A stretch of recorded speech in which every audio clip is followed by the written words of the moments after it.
Hey guys, I just took a chance and an opportunity to come back. I just kind of want to re-elaborate on some of my conversation from yesterday in reference to guys. And I just wanted to make sure I be clear because I don't want to seem like I'm a mad black woman or angry black woman or anything like that. None of that, none of the above. When, as a result of certain relationships that has been toxic in my life, whether it's a man, woman, or family, what has happened is it has affected my life today, has affected my children's life, and as a result, because of some things they had experienced with me, has caused a lot of division in my family, with my children, mother, father, sister, brother, cousins and all. When people suffer from depression, I had lost quite a few people back to back. I had lost my grandmother, my father's mother. Then I turned around and lost Karan's father. Everybody know Kevin Wood. He had died in 1995. Then, about 2 years after that, my mom died on my birthday, like in 1997. And then, in 2005, my aunt died, which was like my mother. Now, with that being said, everything that I had loved was gone. In between Kevin's death till about me getting about 30, 31 years old, I was in limbo. I didn't know what moves to make. I didn't know what to do. And then being younger, because I'm going to write a book and all too. So for real, when I do write my book, a lot of people going to be mad because I'm going to be totally honest in it. As far as family and all, they're going to just be mad. I don't want to say, someone being damaged goods. Because I've been in therapy for a very long time. Since I pretty much, because I had suffered from postpartum when I had my kids when I was younger. But never having the support from family that I needed. Me owning my stuff because I was the one that chose to have children early. I had my first son when I was 20. His father went to prison. And then I had my second child at 23. And then his dad died 2 years later. And he was an awesome man and a good father to both of my children. So I'm saying all that to say, y'all, that sometimes I know we all go through stuff and been through some things, but we don't never know how it penetrates a person and how deep embedded it goes that's eventually going to come out and cause damage in their life. For me, it was a shocker. I lost my grandmother, who was like my mother. I couldn't go to her and get no advice. The oldest father was incarcerated. Then I meet this other man who was in his service, working, doing a great job, but who get killed 2 years later. So now what happens is, now I have no father, I have nobody in my life to really get any kind of sound advice from. Because family members deciding to use drugs, they're going back and forth using, going back and forth to jail, this, that, and the third, whatever. Now, as people change and they start getting life together, this, that, and the third. But now at 30, I'm conditioned and it's a little too late. I don't want to hear what my parents got to say. I've been fighting that long by myself. So at that point, I was very closed-minded. And I don't do well with people just coming about and trying to tell me how to be and what I should do when your life fucked up. So, and just being abandoned by a lot of family members, it's hurtful. It's very hurtful. And then, like I said, and being honest, I was hell on wheels when I was in my 20s. So You know, I was a bit much. I knew I was too much for my family. But when it comes to children, I just feel like we should pull together no matter what and make sure we keep the family all under the same roof and you know, in the same whatever. As a result, as we get older, and I moved to Baltimore. So my oldest son was about 16, 17 and was getting ready to go to college.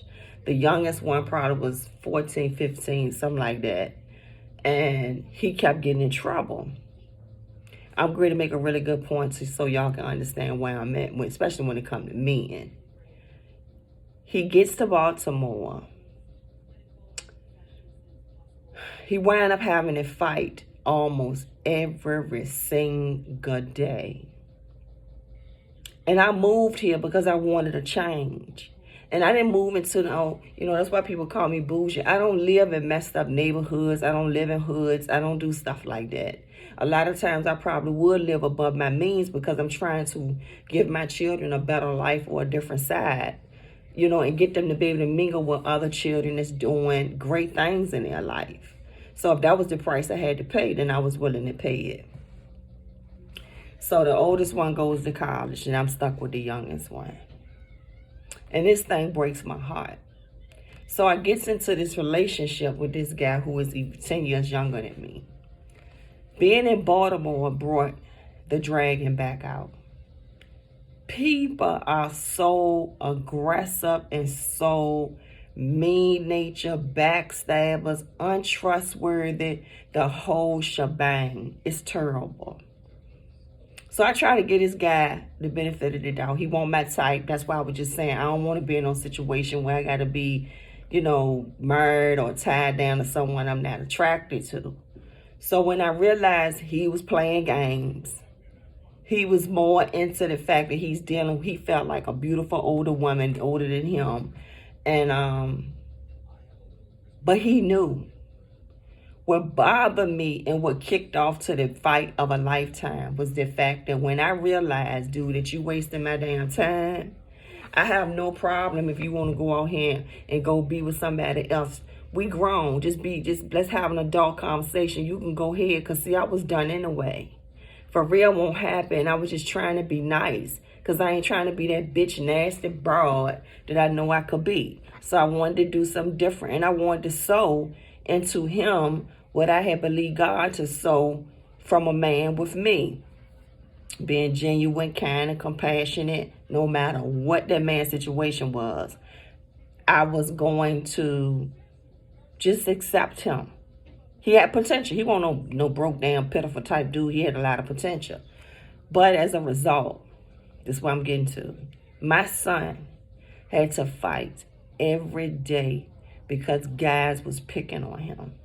He was from Virginia, and then his mom was not no bad looking woman, and so all his homeboys, they looking at me pulling up with the guy. He looked young, so they, yeah, we can hit that, we can do this, so he fought every day. So when I say I'm pissed when it comes to men, I made a lot of sacrifice in that relationship because he was a good person to me. The issue was my son didn't respect him. My son, because he went through a lot because of the relationship. I never knew none of that. I never knew that he was going through that. What I did see was that he didn't like it and he was unhappy, and I was trying to figure out what to do to get out this situation. Because my son happiness meant more to me because I won't happy anyway. Then he started going back and forth to jail, getting locked up. As a result. And then I would hear him saying stuff, singing in the house like he thought he was by himself. And, he didn't have nobody. But that was the trick of the enemy. You had me. We on the same team. I got your back. I ain't going nowhere. I don't care who it is, son. And he started moving like he just felt like he was by himself. And I remember doing my people like that because I didn't have anybody. And that broke me to my heart. And then, of course, he had a little girl, which was my granddaughter, and that blessed my soul. And that actually have changed the view of my thinking on a lot of different things because I wanted to give her what I wasn't able to give my children was the attention and love that they had desired so hard to have. And me too. Growing up, I don't know what a hug was like from my mother. I don't know what a hug was like from my father. And this ain't no blame game. I'm just saying I didn't know what to do with my children because it wasn't done or given to me. Now, my grandmother was very loving, but she didn't want no big hugger, and things of that nature. So as a result of some of that stuff, I haven't spoke to my other son in about 4 years. My other son has been back and forth incarcerated for the last 4-5 years. He probably got 2 more years to go and then he be home. So in the meantime, I'm just trying to get great again. I'm trying to get back on my grind. I'm trying to get back focused in my mind. I got this book I'm writing. I'm writing these scripts for Netflix. I'm working on my son business. I'm making sure when he come home, I can kind of set up shop for him. And right now, I just don't have time for no good niggas that be in my life that's not on my team or on the same page I'm on. And the last thing, another thing I don't need is for somebody to tell me I'm putting my life on hold for my son. Look at what's going on out here in this pandemic.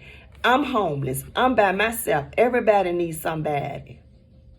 Everybody. So I'm not going to turn my back on my son, and I'm going to make sure when he come home, he have a safe place to stay.